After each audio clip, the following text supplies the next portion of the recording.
com. And with that, as promised, we bring on Ty Hildenbrandt from the Solid Verbal College Football Podcast a little bit later than expected.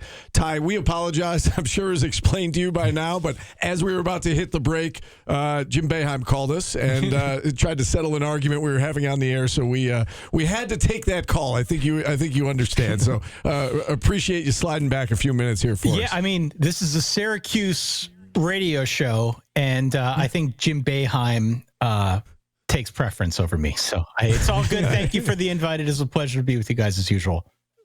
We always love having you on.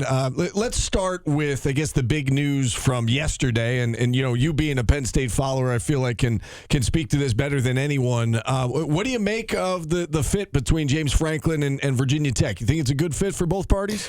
I do. I think it makes a lot of sense. Of course, it was rumored almost immediately that Virginia Tech would make a play for Franklin. It's sort of been in and out of the news here over the last month or so. Look, he's familiar with the area. He's done a lot of fine recruiting work in the state of Virginia. He is a noted program builder who knows how to sort of reboot and build things, strip it down to the studs and start over, build it in his image. He is very, very good at that. Whatever you think of James Franklin as a big game coach, whatever you think of James Franklin as an in-game manager, I think the fact remains that he is very good at building a program, and that is what Virginia Tech desperately needs at this point. So I think if I'm a Virginia Tech fan, I look at this move and I say it's a home run hire. Do you think it's sustainable for coaches, the coaching carousel to go at the rate it's going right now? At what point are schools going to have to be a little more giving in time wise to these coaches instead of just firing them every other year? I made a prediction at the end of last year that this is going to be a crazy cycle because you may recall 2024 was the first season where the playoff was kind of hanging in the balance. Everybody wanted to get that bid. Everybody wanted to try and get into that field of 12. Now that we have reached this point in 2025 where there are a bunch of teams who determined rather early on that they weren't going to be part of it, my expectation was that everybody was going to be driven crazy and that everyone is aiming for that one thing. If they can't get it, we're going to see a bunch of moves. And thus far, that's the way this thing has gone. But what I'm very curious to see is how many of the sitting coaches that are obvious targets, right? Lane Kiffin being one of them. How many guys like that are going to opt to go to a different job versus stay where they're already at, if they have it good? And so that, I think, is what's kind of hanging out there right now. Obviously, Lane Kiffin's a pretty big domino that one way or another has yet to fall, but I'm curious to see on the tail end of this thing, how many guys who we think have it pretty good decide that they just want to stay put, opt for where they're at. I think that could be a tell moving forward. Instead of buying a coach out, maybe we'll reinvest that money into NIL, see if the guy we've got who, we liked at some point or another can reboot this thing with a little bit more resources, or if in fact there's, it's time to move on. So this is going to force a lot of hard decisions in the future. Do we pay the buyout money or do we reinvest that buyout money and try to put it back into talent? Ty, I was going to get to Lane Kiffin later in the interview, but since you brought him up right there, let's go there next. You say that everybody's going to have some tough decisions to make. Lane Kiffin's got a tough decision to make. What do you make of this deadline that Ole Miss has kind of given him to decide by the end of the regular season? And it sounds like if he says, I'm not committed to Ole Miss for the future, it sounds like they will go into the playoff without him potentially. What do you make of this whole situation and how Ole Miss is handling it? It's very odd. But also, this is college football, so nobody should be surprised by anything at this point. I guess I sort of understand where Ole Miss is coming from, right? If you're Ole Miss has basically given everything to Kiffin that he could possibly want. And so now they're at this crossroads where Ole Miss is going to get into the playoff. They just are at this point, barring some sort of bottom falling out situation. They're more than likely a playoff team. And I could see them being in the situation where they're like, hey, we gave you everything you wanted. Now we need a little bit of clarity so that we can move on. I think it's a little bit odd that they would cut bait with him before the playoff, which is kind of how this sounds right now. So that part of it is a bit without precedent. Like, we've heard similar things about players maybe trying to hold out at some point or another for more money so that they can play in the playoff, or guys leaving before their bowl games. But on the coaching side of things, especially for a program that presumably could play for the national championship, that is definitely a bit of a zag. So I understand where I guess all parties are coming from. I don't like it as a college football fan from afar, but certainly if you're Ole Miss, you feel like you've got a little bit of leverage here, given that you've provided everything the coach could want. Now you've got the proof of concept that they can make the playoff. What more could you possibly ask for at this point if you're Lane Kiffin? So we'll see. If you are Lane Kiffin, though, like, is LSU, yes, it's a better program, but you've got 2 years to fix it there, right? Whereas if at Ole Miss now, you're pretty much comfortable. This is a way of life decision, right? He has all the money he could want. Ole Miss, as I said a moment ago, has given him everything he could possibly want in return. So if he decides he wants to take LSU, if he decides he wants to take Florida, it is most certainly a lifestyle decision. It's probably got something to do with the prestige of those respective programs, but it is not because Ole Miss is not rising to the moment and giving him whatever he wants. It's just a Lane Kiffin lifestyle decision at this point. It would definitely be much more of a pressure cooker. I think he's got it pretty good. He's said himself he's got it pretty good. Like the good old days might be now, whatever his official quote was. He understands, I think, the gravity of this moment for him as a college football coach, as a, just coaching the sport more broadly speaking. He's in a pretty good spot. If he decides to leave, it's because, there's an intangible that you probably can't write down on a piece of paper. Ty, let's get back to the Penn State opening if we could. And, now that the dust has settled for about a month or so, how does the list of candidates right now compare with the list of candidates maybe when this job first opened? And would you consider Fran Brown still in the mix? We saw his name kind of being connected, to that job when it first came available. Do you think he's still somebody that is on Penn State's radar at this point? So a couple different things in the Penn State coaching search. The first is the field is obviously way more crowded now. And by that, I mean there are just a bunch of other openings that maybe Penn State didn't foresee when they decided to make this move. So that is obviously something that's going to complicate matters. There have been a bunch of coaches, some of which I think were on their radar.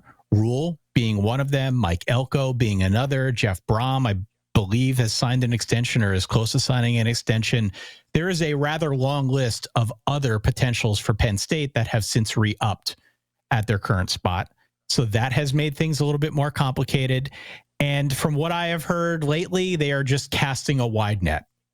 Casting a wide net, for whatever that means to you. I think that means high-profile coordinators.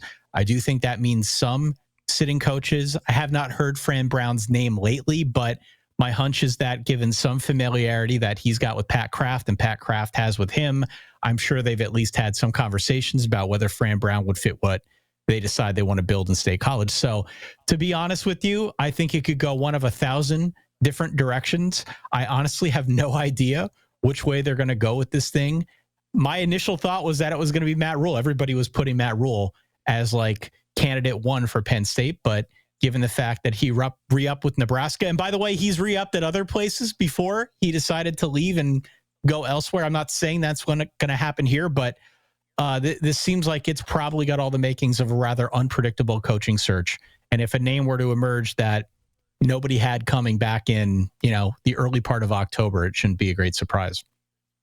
I know you said you have no idea. I don't have any idea either, but do you want to take a stab at it? Like if you had to decide today or make a pick today, do you have a gut feeling or a little bit of an inkling? Yeah, I mean, I think my gut instinct at this point would be somebody like Brian Hartline or Will Stein, one of the high-profile coordinators in the Big Ten, probably more Hartline than Stein, given the fact that he's a little bit more familiar with that area.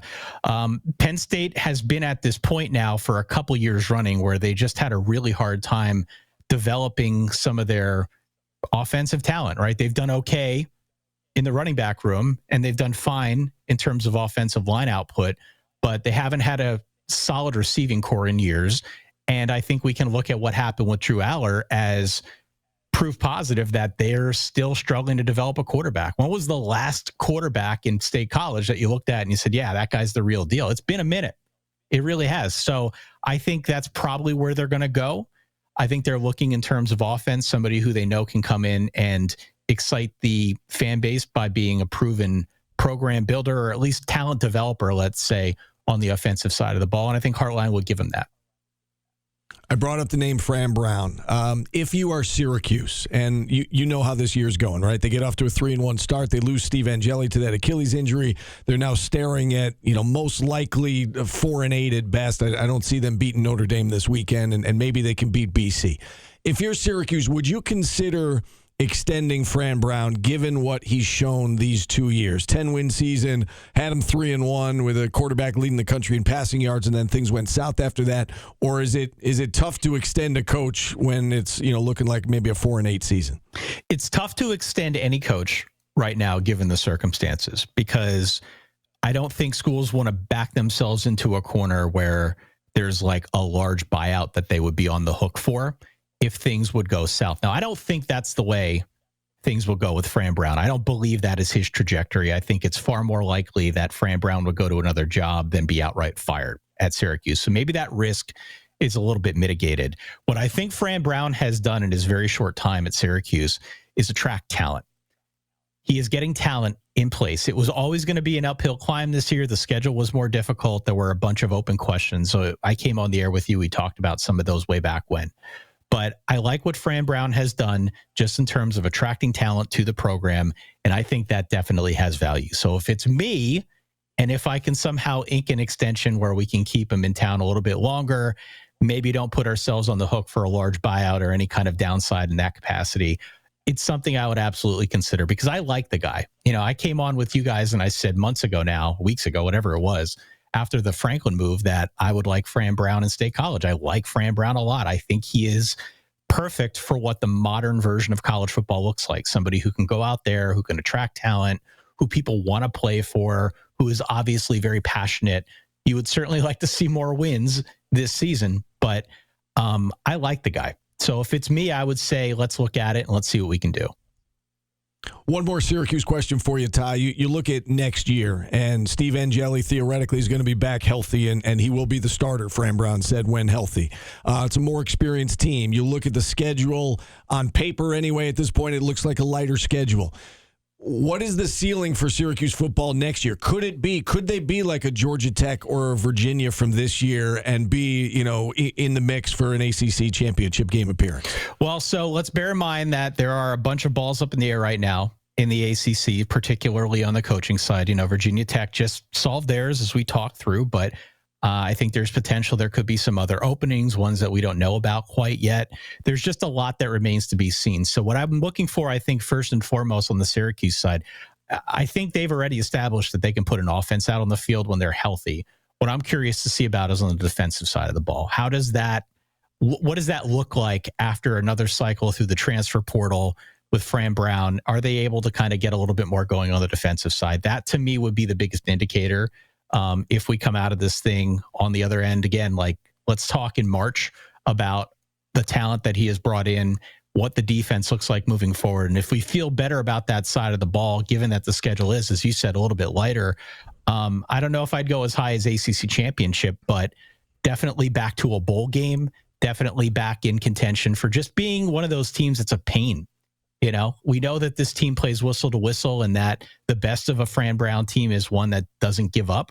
But I'd like to see a little bit more on the defensive side of the ball to kind of bolster whatever I think they can build on the offense. All right, last question for you, Ty, and you've been very gracious with your time. I do want to ask you just about the mess that is the ACC at the moment, and this whole Miami and Notre Dame situation, right? Because it's possible that these two teams are playing for one spot in the college football playoff, and it's looking like there's a really good chance they're both going to finish 10-2.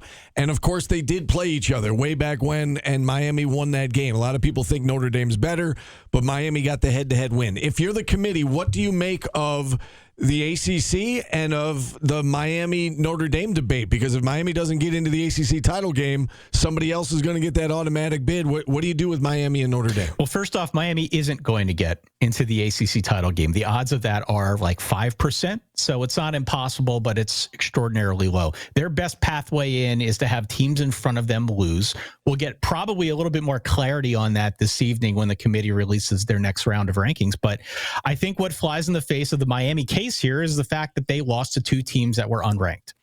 And it's kind of hard to square that circle. Yeah, you beat Notre Dame, but there are a bunch of early games that, for whatever reason, it seems as though we've just panned as a college football watching community. And it's more about the here and the now. And is the program getting better? Does it feel like the team is improving, or are they getting worse? I can make a pretty strong case that Notre Dame's a heck of a lot better than they were back in week 1, 2, and 3. I think it's just a completely different team now than it was back then. That does not discredit what Miami did winning that game by 3 points. But I look at Notre Dame, I say, all right, the marquee win right now is the game against USC. They had 2 losses against good teams, I think, in both Miami and Georgia. What am I saying? Georgia. Texas A&M, excuse me, by a combined 4 points. I still think this is a pretty solid side. Miami is in this position now where I think, barring any kind of like just blowing the doors off of a team like a Pitt to close out the year, I think they're on the outside looking in. I really do. And I don't think it's fair. I would like to see Miami find a way in. They would need some help in front of them in order to make it in. But the more and more we look at this, I think the ACC is looking like a one-bid conference. Yeah, I'm right there with you. Great insight as always, Ty. We love having you on the program. Hopefully we can do it again soon. Thanks so much for your time and your flexibility today. We very much appreciate it. Anytime, guys. Thank you. All right, Ty Hildenbrandt joining us from the Solid Verbal College Football Podcast.